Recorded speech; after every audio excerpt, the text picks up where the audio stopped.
Saktong 2 buwan matapos maisabatas, pinepetisyon sa Korte Suprema ang pagpapatigil sa Maharlika Investment Fund dahil hindi raw ito naayon sa saligang batas. Tinutukan po yan ni Salima Refran.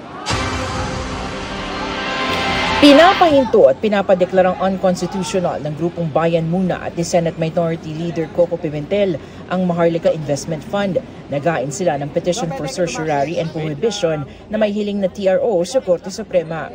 Ang unang paglabag niya, yung requirement ng konstitusyon ng economic viability muna bago magtayo ng isang GOCC. Wala raw basihan para i-certify ng Pangulo na urgent o emergency ang batas na ito at nagkaroon pa raw ng mga pagbabago kahit wala ng sesyon.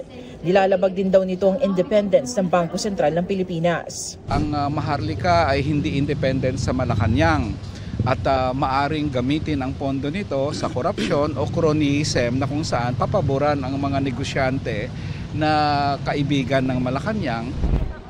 Gate nila, dapat agarang itigil na ang paglalagak ng pera sa Maharlika Investment Fund.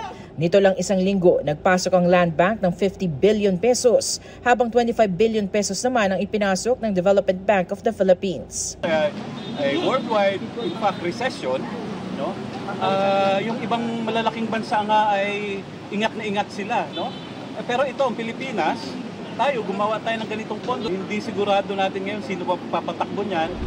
Pinangalan ng mga respondents sa petisyon sina Executive Secretary Lucas Bersamin, Department of Finance Secretary Benjamin Jokno at ang Senado at Kamara. Ayon sa Solicitor General, natatayong abogado ng gobyerno, nakabantay sila sa mga debate sa isyong ito para matukoy ang mga legal issues na maaaring ilatag sa harap ng Korte Suprema. Sinisika pa namin kunan ng pahayag ang mga respondent. Para sa GMA Integrated News, Salima Refran, nakatutok 24 oras. Kapuso, kasama nyo kami 24 oras. Mag-subscribe sa GMA Integrated News sa YouTube. Sa mga kapuso abroad, bisitahin ang GMA Pinoy TV at www.gmanews.tv.